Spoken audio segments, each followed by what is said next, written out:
আজ আপনাকে একটা গল্প শোনাচ্ছি। একদিন এক ব্যক্তি নিজের দ্বারে লিখে দিলেন, আজ আমি ভীষণ দুঃখী, আজ আমার সাথে কেউ দেখা করতে আসবেন না। কিছুক্ষণ পরে তার এক বন্ধু এল, সে সেই লেখা পড়ল, তাও গিয়ে তার সাথে দেখা করল। সে বলল, আমি লেখাপড়া জানি না, কিন্তু আমার বন্ধুর মনের এই বেদনা, এইটা আমাকে সবসময় ডাক দেয়। এরাই হলো আসল বন্ধু। কোনো কারণে আপনি যদি দুঃখ পান, কোনো সমস্যার সমাধান না বের করতে পারেন, এই সংসার থেকে আলাদা হয়ে যেতে চান, তাও এই বন্ধু আপনার সাথেই থাকবে। সমস্যার সমাধান না দিতে পারলেও আপনার সম্বল হয়ে অবশ্যই থাকবে। হয়তো আপনার দুঃখ কম করতে পারবে না, কিন্তু আশার আলো অবশ্যই দেখাবে। যখন আপনি সংসারের থেকে আলাদা হয়ে যান, তখনও আপনার সাথে যুক্ত থাকে আপনার এই বন্ধু, আসল বন্ধু। এবারে আমরা মানুষেরা বড়ই বিচিত্র। তারা সব সময় যে কোনো জিনিসের মাহাত্ম্য দুবার বুঝতে পারে। এক, তা পাওয়ার আগে। দুই, তা হারাবার পরে। এবারে ঠিক এরকমই আমাদের বন্ধুরাও হয়। যদি আজ আপনার বন্ধুরা আপনার সাথে থাকে, তাদের প্রতি কৃতজ্ঞ থাকুন, তাদের প্রসন্ন রাখুন, তাদের মাহাত্ম্য বুঝুন। কারণ একবার আপনি এদের হারালে অনুতাপ করলেও আর এদের ফেরত পাবেন না। তাই ভালোবাসুন, বন্ধুত্ব বজায় রাখুন, আর আমার সাথে প্রসন্ন হয়ে বলুন, রাধা রাধা। আমাদের মধ্যে বহু মানুষ মাঝে মাঝে নিজেকে অকর্মণ্য মনে করি। ভেবে নিই যে এত চেষ্টা করার পরেও কিছুই পেলাম না, আর হয়তো পরেও কিছুই পাব না। আর সেই জন্য নিজের জীবনের সমস্ত বোঝা অন্য কারোর কাঁধে চাপিয়ে দিই, নিজের ওপরে বিশ্বাস হারিয়ে ফেলি। কেন বুঝতে পারেন না এই কথাটা? যে যতক্ষণ না পায়ে কোনো কাঁটা ফুটবে, ব্যক্তি কি করে বুঝতে পারবে যে এরপর থেকে নিচে তাকিয়ে চলতে হবে? সূর্যকে নিজে জ্বলতে হয় যাতে বাকিদের প্রকাশ দিতে পারে সে। রাতের অন্ধকারের সাথে লড়াই করার জন্য চন্দ্রিমাকে আকাশে একা উজ্জ্বল হতে হয়। নদী নিজের যাত্রা কি করে করে, নিজের পথ কি করে নির্মাণ করে? সে পাথরের সাথে লড়াই করে তা বানায়। যদি স্বয়ং আপনি নিজের সাহায্য করতে অক্ষম হন, তাহলে নিশ্চিতভাবে আপনার এই জীবন ব্যর্থ হয়ে যাবে। তাই মনে রাখবেন, এই সংসারে নিজের জীবনের ভার নিজের কাঁধেই বহন করতে হয়। অন্যের কাঁধের ওপর শুধুমাত্র পরলোক যাত্রা হয়। সেই জন্য এই সংসারে জীবিত সেই যে আত্মনির্ভর।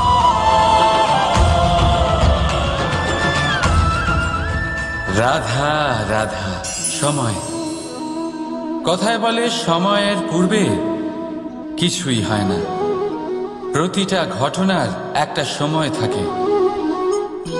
সময়ের আগে না সূর্যোদয় হয় আর না সূর্যাস্ত হয়।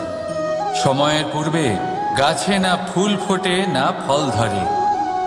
কিন্তু একটা কথা ভেবে দেখুন, যদি বর্ষা আসার আগে কৃষক ভূমিকে না প্রস্তুত করে, বীজ রোপণ না করে, তাহলে কি ফসল ফলবে? যদি কোনো যোদ্ধা যুদ্ধের পূর্বে নিজের অস্ত্রের ধার না দেয়, তাহলে সে যুদ্ধ কি করে লড়বে? এর মানে এটাই হলো যে সময় আপনার যখন আসার তখন অবশ্যই আসবে, কিন্তু ততক্ষণ এটাও গুরুত্বপূর্ণ যে আপনি নিজেকে তার জন্য তৈরি রাখুন। কারণ এই সুযোগ, এই কথাটা শুনতে যত ছোট, এটা আসেও ততটা কম সময়ের জন্য, তারপর চলেও যায়। এবার যদি সুযোগ আপনার হাতে আসে আর আপনি তার জন্য তৈরি না থাকেন, তাহলে আপনি সাফল্য কি করে পাবেন? তাই আপনি সঠিক সময়ের জন্য অপেক্ষা করুন, সেই সুযোগের জন্য অপেক্ষা করুন, কিন্তু ততক্ষণ নিজের চেষ্টার দ্বারা নিজেকে আরো সক্ষম করে তুলুন। কারণ সাফল্য আপনার জন্য অপেক্ষা করছে, শুধু আপনি তার জন্য তৈরি থাকুন। রাধা রাধা। সংসারে সকলে উঁচুতে উঠতে চায়, কেউ নত হতে চায় না। সবাই এটা মনে করে যে নত হওয়ার অর্থ হলো তাদের আত্মসম্মান এবং অহংবোধের বিরুদ্ধাচরণ করা। তাদের মনে হয় যে যদি আমরা নত হই, সংসার আমাদের দুর্বল মনে করবে, তাদের শৌর্য এবং তাদের ব্যক্তিত্বের অপমান হবে। কিন্তু এটা কি সত্যি? প্রত্যেকবার নত হওয়ার অর্থ কি সম্মানহানি হওয়া? কখনোই নয়। আপনি নিজের জীবনকেই দেখে নিন। আপনার কোনো অমূল্য জিনিস যদি নিচে পড়ে যায়, তাহলে তাকে কিভাবে তোলেন? সেই বস্তুকে তোলার জন্য আপনাকে নত হতেই হবে। আপনি বড়দের আশীর্বাদ কিভাবে লাভ করেন? আপনি নত হয়ে তবেই তাদের আশীর্বাদ লাভ করতে পারেন, তাই না? ভেবে দেখুন, আপনি একটা পথে হাঁটছেন, আপনি দেখতে চাইছেন যে আপনি সঠিক পথে হাঁটছেন কিনা, পায়ের নিচে কাঁটা পড়ে আছে কিনা। কিভাবে দেখবেন? আপনাকে সেই মাথা নত করেই দেখতে হবে। এর অর্থ কি? অর্থ খুব সহজ। প্রত্যেকবার নত হওয়া অনুচিত নয়, সেটা কোনোভাবেই সম্মানহানি নয়। পরিস্থিতি অনুসারে এবং যেখানে প্রয়োজন আপনি নত হতে শিখে গেলে আপনি অনেক কিছুই লাভ করতে পারবেন। জ্ঞান, মান, গুণ, বিশ্বাস। সেই জন্য প্রয়োজন এবং পরিস্থিতি অনুসারে নত হতে শিখুন, এতে অনুচিত কিছুই নেই। আত্মসম্মান থাকা অত্যন্ত প্রয়োজনীয়, কিন্তু তা যেন কখনো অহংকারে পরিণত না হয়। এই বিষয়ে অবশ্যই নজর রাখবেন এবং আমার সাথে ভালোবেসে বলবেন, রাধা রাধা। বিন্দু বিন্দু জলেই সাগর নির্মাণ হয়। এবার এই কথা আমরা সকলে জানি। আপনি কি এই কথাটা জানেন যে ছোট ছোট সুখের দ্বারাই বড় সুখ লাভ করা যায়? একজন বাবাকে দেখুন, সন্তানের জন্ম থেকে তার যুবক হওয়া পর্যন্ত তার সাথে ছোট ছোট সুখ যাপন করেন। এই ছোট ছোট সুখগুলি তাদের প্রেমের সম্পর্কে গভীরতা নিয়ে আসে এবং প্রেমের এই গভীরতা তাদের জীবনে বড় সুখ নিয়ে আসে। এটা ঠিক সেই রকম যেরকম বিশাল এক সমুদ্রে, গভীর এক সমুদ্রে অমূল্য রত্ন খুঁজে পাওয়া যায়। এটাও ঠিক সেই রকমই। সেই জন্য জীবনে বড় বড় সুখের খোঁজ করতে গিয়ে সময় নষ্ট করবেন না।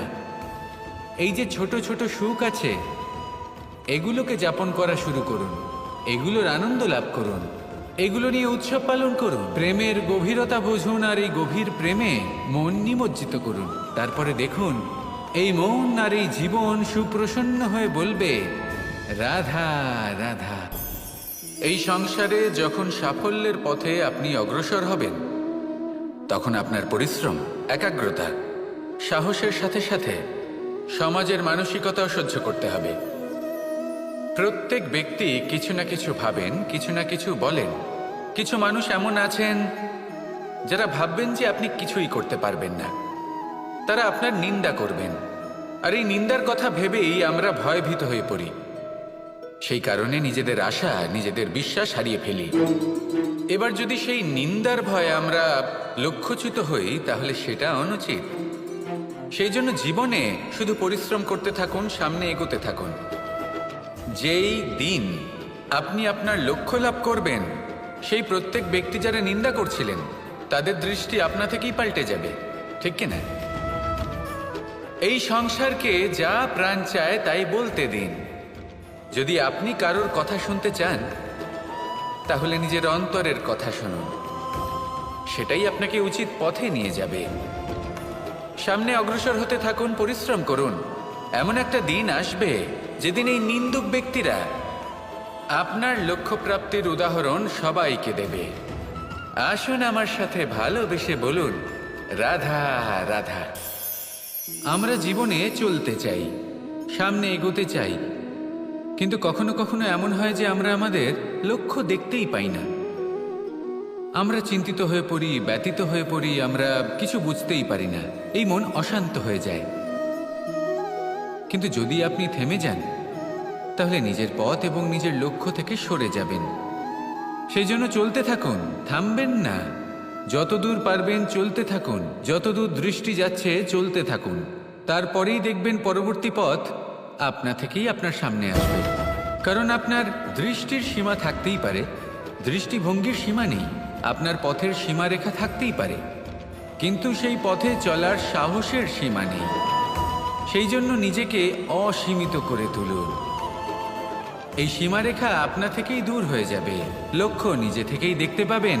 আর এই মন সুপ্রসন্ন হয়ে বলবে, রাধা রাধা। মানুষ সবসময় চায় যে তার জীবনে যেন কখনো কোনো সমস্যাই না আসে। সে চায় তার জীবন যেন শুধুমাত্র শান্তি এবং সুখের দ্বারা পূর্ণ থাকে। কিন্তু এই চাহিদা অনুচিত কিছু নয়। আমরা সবাই এটাই চাই যে জীবনে সুখ থাক, শান্তি থাক।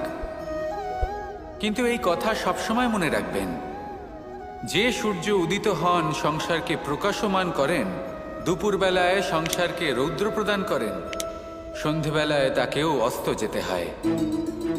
এবার আমাদের জীবন চক্র কিছুটা এরকমই। কোনো কিছুই চিরকাল একরকম থাকে না। কখনো এই নদীকে দেখুন, যা বয়ে চলেছে। এই নদী যা বয়ে চলেছে তার পথেও অনেক বিপদ আসে। বড় বড় পাথরের সম্মুখীন হয়ে তাকেও সামনে এগিয়ে যেতে হয়। একটি পুকুর যা চারদিক থেকে ঘেরা, তার জীবনে কিন্তু কোনো সমস্যা নেই। কিন্তু এই সংসারে পুকুরের পুজো করা হয় না, পুজো করা হয় নদীকে। মনে রাখবেন, সমস্যার ঊর্ধ্বে তিনি উঠতে পারেন যিনি সমাধি লাভ করেছেন, যিনি এই সংসারেই নেই। যিনি এই সংসারে আছেন এবং জীবিত আছেন, তার জীবনের সমস্যা হলো শ্বাসবায়ুর মতোই গুরুত্বপূর্ণ। আসুন আমার সাথে ভালোবেসে বলুন, রাধা রাধা। আমরা সবাই জীবনে সুখ লাভ করতে চাই। শুধু জীবনে কেন, জীবনের পরেও আমরা সুখ লাভ করতে চাই। আমরা সকলে স্বর্গের কামনা করি। কিন্তু খুব সহজ একটা কথা, যদি আপনি স্বর্গ লাভ করতে চান তাহলে প্রথমে মৃত্যু লাভ করতে হবে। আপনি যদি প্রাণই না দেন তাহলে আপনি স্বর্গ লাভ কিভাবে করবেন, তাই না? শুধু এই ছোট্ট একটা বিষয় দ্বারা আমরা জীবনে অনেক কিছুই শিখতে পারি। যদি আপনার কোনো লক্ষ্য থাকে, কোনো মনোবাঞ্ছিত স্থান থাকে, কোনো বড় কাজ আপনি করতে চান, তাহলে সেই সবই হবে। কিন্তু শুধুমাত্র কামনা করলে হবে না, আপনাকে কর্ম করতে হবে। নিরন্তর প্রয়াস, পরিশ্রম, পথ খুঁজতে হবে, সামনে অগ্রসর হতে হবে। কখনো অসফল হলে তার কারণ খুঁজতে হবে, বিপদের সম্মুখীন হতে হবে, অন্তর থেকে নিজের শক্তি বাড়িয়ে তুলতে হবে। তবেই আপনি নিজের লক্ষ্য লাভ করতে পারবেন, মনোবাঞ্ছিত স্থান পাবেন। মহান নদী গঙ্গা একটি বিন্দু দ্বারা শুরু হয়, ধীরে ধীরে অগ্রসর হয়। কোনো পাথরে ধাক্কা খেলেও সে থামে না, বরং এগোতেই থাকে। তারপরেই সে মহান নদী গঙ্গা হয়ে উঠতে পারে। পরিশ্রম করুন, লক্ষ্য লাভ করুন, আর আমার সাথে ভালোবেসে বলুন, রাধা রাধা। এই সংসারে জয়লাভ করার জন্য, সাফল্য লাভের জন্য শক্তি, ধৈর্য, সাহস, মিত্রদের সঙ্গ, এই সব ছাড়া আর কি আছে যা অত্যন্ত প্রয়োজনীয়? বিশ্বাস। সত্যি কথা বলতে এই বিশ্বাস অত্যন্ত অমূল্য, কিন্তু এটা দুদিক খোলা তলোয়ারের মতো। এটা আপনাকে বলশালীও করে তুলতে পারে, শক্তিশালীও করে তুলতে পারে, আবার দুর্বলও করে তুলতে পারে। কিভাবে? যদি আপনি শুধুমাত্র অন্যের উপরে বিশ্বাস করেন যে ওনারা সবাই আমাকে সামলে নেবেন, আপনার বিশ্বাস শুধুমাত্র অন্যের উপর, আর সেই বিশ্বাসের ভিত্তিতে আপনি কর্ম করেন, তাহলে আপনি দুর্বলই হয়ে উঠবেন।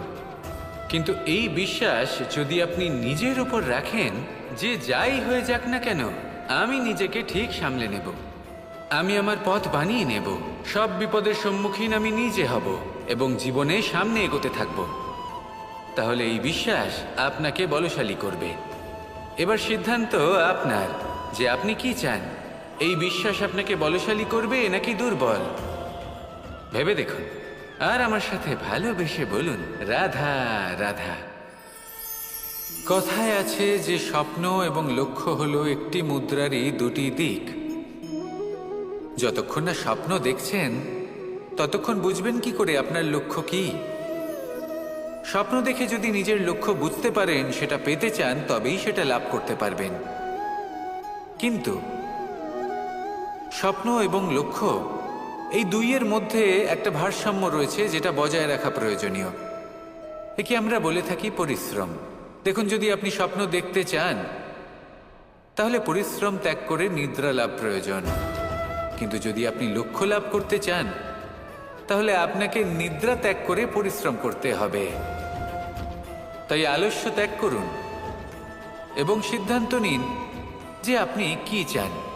আপনার জীবনের এই তুলাদণ্ডে স্বপ্নের পাল্লা ভারী হওয়া প্রয়োজন নাকি লক্ষ্যের? আমার মতে এই দুইয়ের মধ্যে যদি ভারসাম্য বজায় রাখেন তবে পথ নিজে থেকেই সামনে আসবে। শুধু সেই পথে অগ্রসর হতে থাকুন এবং আমার সাথে ভালোবেসে বলুন, রাধা রাধা। বস্ত্র আমাদের সকলের প্রিয়, এটা আমাদের জীবনযাপনের জন্য প্রয়োজনীয়। আমরা সবসময় চেষ্টা করি সেই বস্ত্র পরতে যা পরলে আমাদের দেখতে ভালো লাগে। কিন্তু কখনো এই কথা ভেবে দেখেছেন যে কিছু বস্ত্র যদি স্বচ্ছ হয় তাহলে তা পুরনো হলেও দেখতে ভালো লাগে? ঠিক তেমনই, যেমন কোনো খাবার যদি মশলাদার না হয়, অত্যন্ত সুস্বাদু নাও হয়, কিন্তু যদি তা গরম হয়, টাটকা হয়, তাহলে খেতে ভালোই লাগে।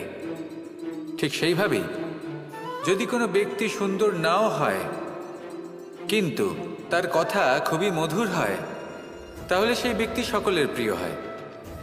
কোনো ব্যক্তি যদি ধনবান নাও হন কিন্তু তিনি যদি গুণী হন, তাহলে এই সংসারে সম্মান লাভ করেন। সেই জন্য কখনো এই বিষয়ে দুঃখ পাবেন না যে আপনার কাছে ভৌতিক স্বাচ্ছন্দ্য নেই। আপনার কাছে সবথেকে বড় বস্তু, সবথেকে মূল্যবান বস্তু যেটা আছে সেটা হলো আপনার আত্মা, আপনার মন, আপনার বিচারধারা, আপনার গুণ, আপনার কথা। এগুলো সবসময় শুভ রাখুন এবং সবসময় নিজের সাথে রাখুন। এই জীবন সফল হবে এবং প্রেমময় হয়ে বলে উঠবে, রাধা রাধা। ছোটবেলা থেকেই আমি গরু চড়িয়ে অভ্যস্ত, সেই জন্য সকলে আমাকে গোপাল নামে ডাকত। কিন্তু গোপাল হয়ে আমি একটা অমূল্য শিক্ষা লাভ করেছি। আমি দেখেছি যে গৌশালাতে অনেক বাছুরের মধ্যে একটি গাই তার নিজের বাছুরকে অবশ্যই চিনে ফেলে। যেখানে সমস্ত বাছুর একই রকম দেখতে এবং প্রত্যেকের স্বরও সমান, তারপরেও সকল বাছুরের মধ্যে নিজের বাছুরকে ঠিক চিনতে পেরে যায় এবং তার সাথেই থাকে। ঠিক এইরকমই কিছুটা হয় আমাদের কর্ম এবং তার কর্মফল। আপনি সবার মাঝে থেকেও কোনো কর্ম যদি করেন, সেই কর্মফল সবার মধ্যে আপনাকে চিনে ফেলবে এবং আপনার সাথেই থাকবে। তাই যখনই কর্ম করবেন ভেবে চিন্তে করবেন। কোনো কর্ম করার আগে একবার ভেবে দেখুন, তাহলে জীবনে বারংবার অনুতপ্ত হতে হবে না। কারণ বিষয়টা কিছুটা এরকম যে এই সংসারে আপনি কাল, কর্মফল এবং সময়, এই তিনের হাত থেকে কখনো লুকোতে পারবেন না, কখনো পালাতেও পারবেন না। আসুন আমার সাথে ভালোবেসে বলুন, রাধা রাধা। জন্ম এবং মৃত্যু, একটি হলো জীবনের সূত্রপাত, আরেকটি জীবনের সমাপ্তি। এটা হলো একটি চক্র এবং প্রত্যেক চক্রের মতোই এটাও যেখান থেকে শুরু হয় সেখানে এসেই সমাপ্ত হয়। অর্থাৎ প্রত্যেক ব্যক্তি যারা জন্ম নিয়েছেন তার জন্মের সাথে এটা সুনিশ্চিত হয়ে যায় যে তার মৃত্যু হলো অবশ্যম্ভাবী। এই সংসারে এমন কিছুই নেই যা চিরকালের মতো থেকে যায়। এবার এটা আমরা সবাই জানি। আমাদের কাছে যে জীবনটা আছে, যেটা আমরা যাপন করতে পারি, সেই সময়কালে আমরা কি করতে পারি সেটা গুরুত্বপূর্ণ। এমন কিছু করুন যার ফলে মৃত্যুর পরেও আপনি অমর হয়ে থাকবেন। আমাদের কথা, আমাদের কর্ম এই সংসারে প্রেরণা প্রদান করতে পারে। আর যদি আমরা প্রেরণা নাও জোগাতে পারি, তাও এই সন্তোষ বোধ যেন থাকে যে আমরা আমাদের জীবন ব্যর্থ হতে দিইনি। এই জীবন যাপন করার ইচ্ছেতেই আমরা সময় ব্যর্থ করে দিই। আর এই জীবনকে যাপন করার সর্বশ্রেষ্ঠ উপায় হলো এটাই যে কখন আমাদের মৃত্যু হবে, কিভাবে আমাদের মৃত্যু হবে, এই চিন্তা ত্যাগ করে যেন আমরা বর্তমানে বেঁচে থাকি, আজকে বেঁচে থাকি, আজকে দাঁড়িয়ে কর্ম করি এবং আজ যে সংকট সামনে তার সম্মুখীন হই। ভবিষ্যতের পথ নিজে থেকেই উন্মুক্ত হবে।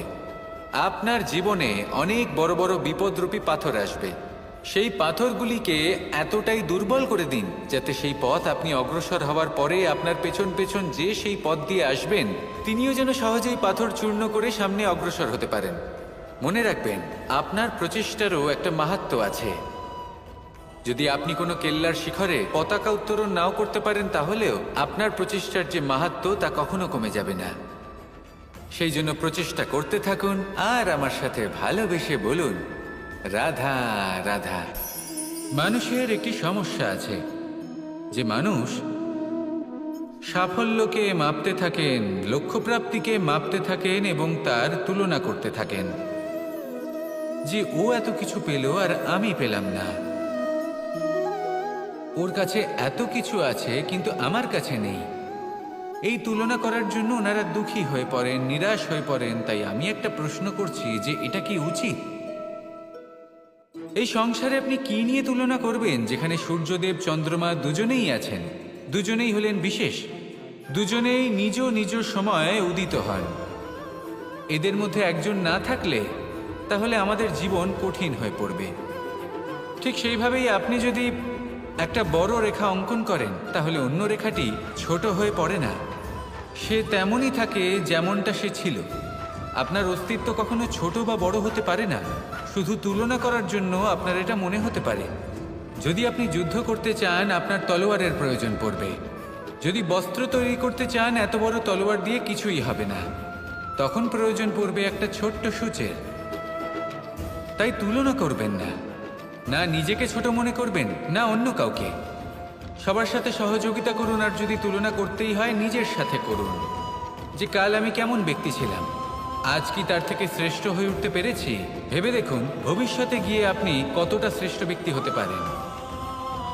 আসুন আমার সাথে ভালোবেসে বলুন, রাধা রাধা। মানুষ বলে থাকেন যে জীবনে সময়ের পূর্বে এবং ভাগ্যের থেকে বেশি কিছুই পাওয়া যায় না। এটা যার যার নিজের বক্তব্য। আমি বলবো এই সময় আসলে কি? এই সময় হলো যাতে যুগ যুগান্তর নিহিত আছে, যার মধ্যে দিন আছে, মাস আছে, বছর আছে, ঠিক কিনা? বাস্তবে আপনার কাছে সময় কতটা আছে যা আপনি সদ্ব্যবহার করতে পারেন? তখন থেকে আছে যখন থেকে আপনি নিজেকে বুঝতে শুরু করেন। ততক্ষণ আছে যতক্ষণ না আপনি এই সংসার ছেড়ে চলে যাচ্ছেন। শুধু এটুকু সময় আছে আপনার কাছে। আর যদি ভাগ্যের কথা বলা হয়, তাহলে ভাগ্য হলো সেই পরিস্থিতি যখন মানুষ নিজেকে সময়ের হাতে সমর্পণ করে দেন, তাকে ভাগ্য বলে। অর্থাৎ আপনি জীবনে পরিশ্রম করেছেন, বিপদের সম্মুখীন হয়েছেন, সামনে এগিয়ে গেছেন, কোথাও পৌঁছে গেছেন, এবং তখন আপনার মনে হলো যে ব্যাস এখানেই থেমে যাওয়া উচিত, তাহলে সেটাই হবে আপনার ভাগ্য। যদি ভাগ্যের কথা বলা হয়, তাহলে বলবো সত্যবানের ভাগ্যে মৃত্যু লেখা ছিল, কিন্তু সাবিত্রীর কর্ম তাকে পুনর্জীবিত করে তুলেছিল। অর্থাৎ এই ভাগ্য বদল করা সম্ভব কর্ম এবং পরিশ্রমের দ্বারা। ভেবে দেখুন, রাবণ মাতা সীতাকে হরণ করেছিল। যদি শ্রীরাম সেটাকে ভাগ্য বলে মেনে নিতেন, তাহলে কখনো ভাগ্য বিধাতা হয়ে উঠতে পারতেন না। ভাগ্য হলো একটা বাঁধন যেটাকে ভেঙে ফেলা খুব প্রয়োজনীয়। নিজের লক্ষ্যের কাছে পৌঁছতে হবে। হতেই পারে এই লক্ষ্য হলো পরমাত্মার কাছে পৌঁছে যাওয়া। আপনি যদি পরমাত্মার কাছে পৌঁছতে নাও পারেন, তাও সেই পথে কিছুটা অগ্রসর হতে পারছেন, তাই না? তাহলে ভাগ্যের এই বাঁধন ভেঙে ফেলুন, নিজের কর্মের দ্বারা নিজের প্রারব্ধ গড়ে তুলুন এবং আমার সাথে ভালোবেসে বলুন, রাধা রাধা। এই সংসারে নির্মাণের বিষয়ে জ্ঞান লাভ করার পূর্বে ধ্বংসের বিজ্ঞান বুঝে নেওয়াও খুব প্রয়োজনীয়। যখনই আমরা ব্যায়াম করি তখন কি হয়? আমাদের পুরনো মাংসপেশি নষ্ট হয়ে যায় এবং সেই মাংসপেশির স্থানে আমরা নতুন মাংসপেশির নির্মাণ করে থাকি। যেমন একটা নতুন ইমারত গড়ে তোলবার পূর্বে পুরাতন ইমারতকে ভঙ্গ করে দিতে হয়, তবেই তো সেই স্থান সজীব হবে, ঠিক কিনা? এবারে জ্ঞান এবং বিজ্ঞান ছাড়াও এমন কিছু আছে যা কিনা অত্যন্ত গুরুত্বপূর্ণ। তা হলো সীমা পার করে যাওয়া। এই যে সীমা, এই যে নিয়ম, তা মানুষের জন্যই বানানো, তাকে নিয়ন্ত্রণ করার জন্য তৈরি করা হয়েছে। এমন অনেক সীমা, এমন অনেক নিয়ম মানুষের জন্য অত্যন্ত মঙ্গলকারী। কিন্তু কিছু এমন সীমা আছে, কিছু এমন নিয়ম আছে যা মানুষের লঙ্ঘন করে যাওয়া অতি আবশ্যক। যতক্ষণ না এই সীমা লঙ্ঘন করছেন, নিজের নতুন অস্তিত্বকে খুঁজেই পাবেন না, সেই স্থানে পৌঁছতেই পারবেন না যেখানে সংসার তাকে চিরস্মরণীয় করে রাখবে। সেই জন্য জীবনে যাই করবেন, সীমা অতিক্রম করে যান। যদি পরিশ্রম করেন তাহলে সীমা অতিক্রম করে পরিশ্রম করুন। যদি লক্ষ্যের দিকে অগ্রসর হন তাহলে সীমা অতিক্রম করে অগ্রসর হন। কোনো সীমারেখা যাতে না থাকে, সেই সর্বোচ্চ স্থান দেখুন এবং অগ্রসর হন। এই সংসারে অগ্রসর হওয়ার জন্য এই সীমারেখা বুঝে নেওয়া এবং তা অতিক্রম করার জ্ঞান লাভ করা প্রয়োজনীয়। আসুন আমার সাথে ভালোবেসে বলুন, রাধা রাধা। আমরা সবাই এই সংসারে সূর্যের মতো হয়ে উঠতে চাই, সূর্যের মতো তেজস্বী, প্রকাশময়, যশস্বী। সূর্যের মধ্যে এতটাই তেজ থাকে যে সবাই তার সামনে নত হয়ে থাকে। সেই কারণেই সূর্যকে যশদানের গ্রহ বলা হয়। আমরা সবাই সূর্যের মতো উজ্জ্বল হতে চাই, কিন্তু তার জন্য সূর্যকে প্রত্যেক দিন জ্বলতে হয়। এই সংসারে শুভ ভাব, পবিত্রতা নিয়ে আসার জন্য, প্রকাশ ছড়িয়ে দেওয়ার জন্য সূর্যকে প্রত্যেক দিন অস্তও যেতে হয়, আবার উদিতও হতে হয়। প্রত্যেক দিন জ্বলতে হয়। সূর্য একদিনের জন্য অবকাশ লাভ করেন না। আর যদি অবকাশ পেতেন তাহলে সূর্যকে আর সূর্য বলা হতো না, তাই না? সেই জন্য আপনি যদি সূর্যের মতো হয়ে উঠতে চান, সেই রকম উজ্জ্বল হতে চান, তেজস্বী হতে চান, তাহলে সূর্যের মতো জ্বলতে হবে, অর্থাৎ অগাধ পরিশ্রম করতে হবে। আসুন আমার সাথে ভালোবেসে বলুন, রাধা রাধা। যদি আমি স্থির করি, যদি নিশ্চিত করি একটা মূর্তি গড়ে তুলব, আর কিছুক্ষণ সেই কাজটা করে আবার কিছুক্ষণ পরে বন্ধ করে দিই, আবার কিছুক্ষণের জন্য কাজটা করে আবার সেই কাজ বন্ধ করে দিই, আবার কিছুক্ষণের জন্য কাজটা করে বলি ক্লান্ত লাগছে, কিছুক্ষণের জন্য বিশ্রাম নিয়ে নিই, যদি এইভাবে আমি কাজটা করি তাহলে কি এই কাজ উচিত সময় এবং উচিতভাবে সম্পন্ন হবে? কখনোই নয়। শুধু তাই নয়, যে কোনো কাজ যদি পূর্ণ করতে হয়, উচিতভাবে করতে হয়, উচিত সময়ের মধ্যে করতে হয়, তাহলে প্রয়োজন সততার এবং অখণ্ড প্রচেষ্টার। সততা ছাড়া আপনি যে কাজই করুন না কেন, উচিত সময় তা সম্পূর্ণ হবে না, আর মনোবাঞ্ছিত ফল আপনি কখনোই পাবেন না। তাই যে কাজই আরম্ভ করুন না কেন, সততার সাথে এবং অখণ্ড প্রচেষ্টার সাথে করুন। তখনই কর্ম এবং তখনই এই জীবন সফল হবে এবং এই মন প্রসন্ন হয়ে বলবে, রাধা রাধা। জ্ঞান এবং অহংকার, এই দুইয়ের মধ্যে সম্পর্ক কোথায়? সম্পর্ক ঠিক সেরকম যেরকম হাত এবং কাকনের, যেমন চোখ এবং দৃষ্টির সম্পর্ক। এবার আপনি বলবেন, এ আমি কি বলছি? জ্ঞান এবং অহংকারের এমন সম্পর্ক কি করে হতে পারে? দেখুন, যে ব্যক্তি জ্ঞানী, যার কাছে জ্ঞান রয়েছে এবং তিনি জানেন যে তার কাছে জ্ঞান রয়েছে, তার মধ্যে নিজে থেকেই অহংবোধ জাগ্রত হয়। খুব কম সংখ্যক এমন জ্ঞানী ব্যক্তি আছেন যারা নিজেদের অহংকারের বিষয়ে আঁচ করতে পারেন।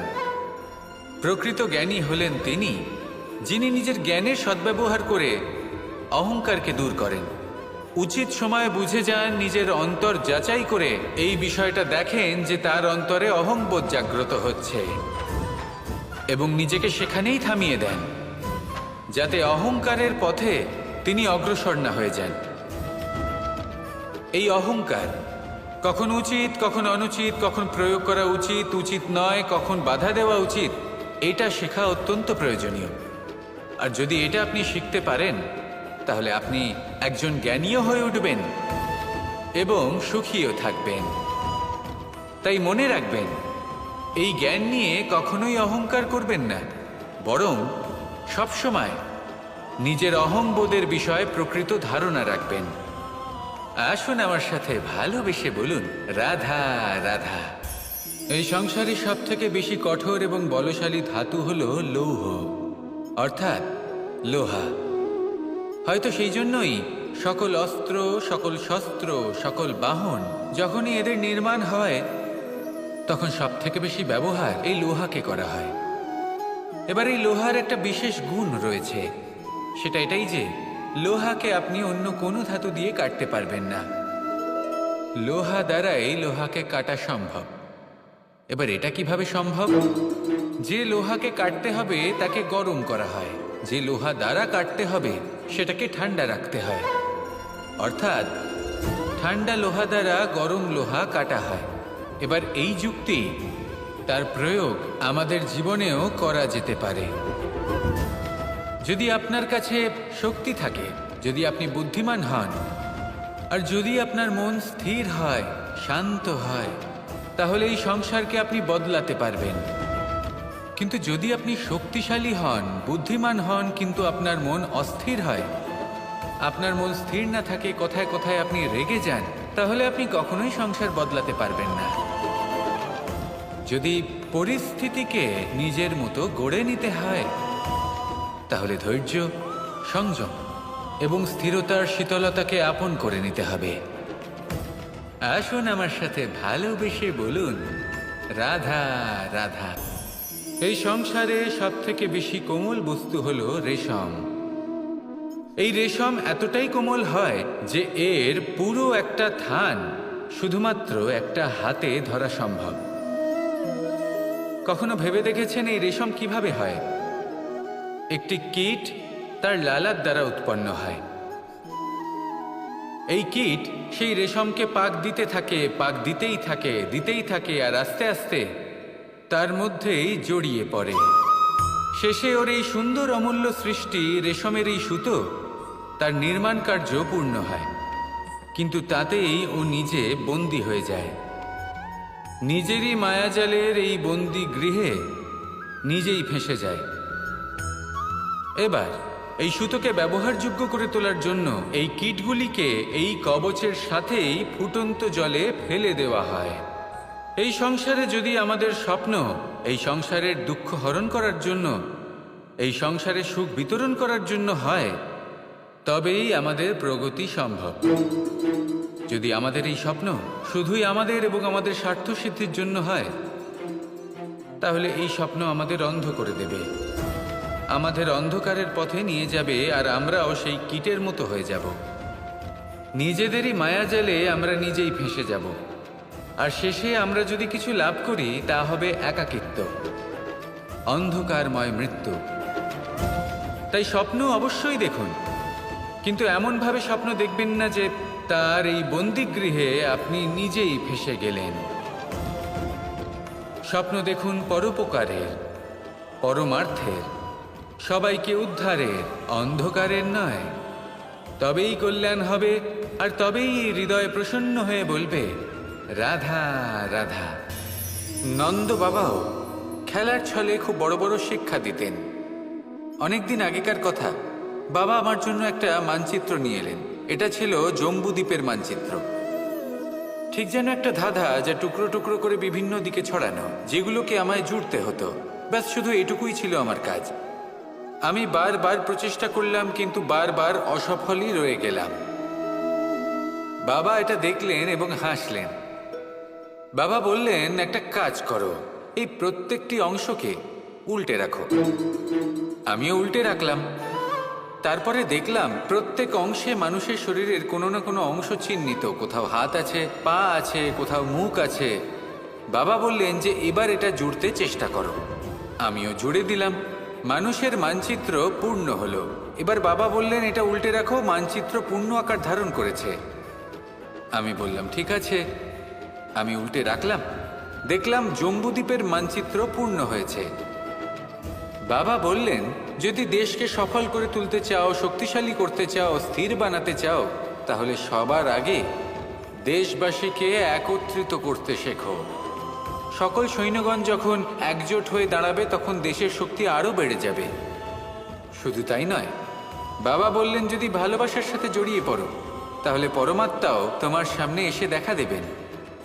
তাহলে এটাই করুন আর আমার সাথে ভালোবেসে বলুন, রাধা রাধা। আসতে চলেছে দোল উৎসব। দোল অর্থাৎ রং, দোল অর্থাৎ প্রেম, দোল অর্থাৎ রাধা কৃষ্ণ। কখনো ভেবেছেন কেন এই দোল উৎসব রাধা কৃষ্ণের সাথে জড়িত? উত্তর সহজ। রাধা আর কৃষ্ণ পৃথিবীতে এসেছে প্রেম শেখাতে, আর পৃথিবী তৈরি হয়েছে পঞ্চরঙের পঞ্চ পদার্থ দিয়ে: ভূমি, বায়ু, অগ্নি, জল আর আকাশ।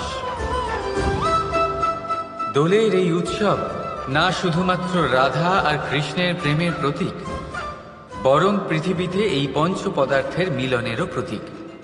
সেই পদার্থ যা না কেবল এই পৃথিবী তৈরি করে, বরং সেই মানুষদেরও সৃজন করে যারা এই পৃথিবীতে বাস করেন। আর যখন মানুষ একে অপরকে দোলের রঙে রাঙিয়ে দেয়, তখন কাউকে আলাদা দেখতে লাগে না, সবাইকে একরকম লাগে। কারোর মুখ দেখা যায় না, যদি কিছু দেখা যায় তা শুধু এই রং, প্রেমের রং, উল্লাসের রং, পৃথিবীর নির্মাণকারী পঞ্চ পদার্থের রং। তাই বয়ে যান এই রঙের নদীতে আর গড়ে তুলুন এই সম্পর্ক এক নতুন উদ্যমে। শুভ দোলযাত্রা। আর হ্যাঁ, ভালোবেসে বলুন, রাধা রাধা। এই ফল দেখতে পাচ্ছেন আপনি? সবাই জানে এই ফলের থেকে বেরোনো বীজ একটা নতুন বৃক্ষকে জন্ম দেবে, যে নতুন বৃক্ষ আবার এমন এক ফলের জন্ম দেবে।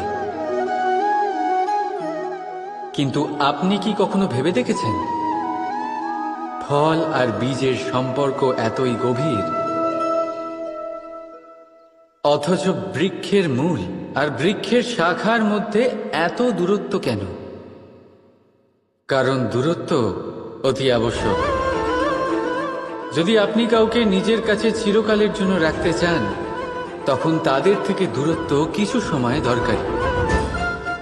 এই দূরত্বই হলো সেই কারণ যার জন্য আপনি আপনার সঙ্গীর মাহাত্ম্য বুঝতে পারেন। এই দূরত্বের জন্যই আপনি আরো প্রেরণা পান যাতে তাদের সাথে আবার দেখা হয়। আর সেই জন্য মনে রাখবেন, দূরত্ব কখনোই খারাপ নয়। ফলের থেকে বীজের এই দূরত্বই নতুন ফল হওয়ার কারণ হয়ে দাঁড়ায়। প্রেমের আসল পরীক্ষা হয় এই দূরত্ব দিয়েই। তাই দূরত্বের সাথেও প্রেম করুন আর ভালোবেসে বলুন, রাধা রাধা।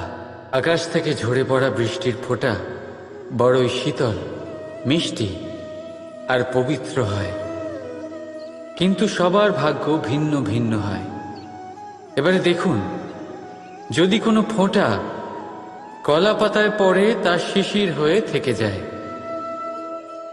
প্রকৃতির সৌন্দর্য বাড়ায়, প্রাণীদের তৃষ্ণা মেটায়। যদি কোনো ফোঁটা ঝিনুকে পড়ে তা মুক্ত হয়ে যায়, আর যদি কোনো ফোঁটা সাপের মুখে পড়ে তাহলে তা বিষ হয়ে যায়। এখানে সবার উৎপত্তি একই, কিন্তু গুণ ভিন্ন ভিন্ন হয়। কেন? কি কারণ এটার? কারণ হলো সংস্পর্শ। সংস্পর্শ বড়ই প্রভাবশালী হয়। চাইলে সে আপনার উত্তরণ ঘটাতে পারে, আবার চাইলে আপনার পতনও ঘটাতে পারে। এবার বৃষ্টির ফোঁটা এটা চয়ন করতে পারে না যে তার সংস্পর্শ কি হবে, তার ভাগ্য কি হবে। কিন্তু আমরা তো মানুষ, আমরা তো আমাদের সঙ্গ বাঁচতে পারি। তাই ভাবনা চিন্তা করে নিজের সঙ্গ বাছুন। এই চয়ন কিন্তু আপনারই, আর এর পরিণামও আপনাকেই ভোগ করতে হবে। রাধা রাধা।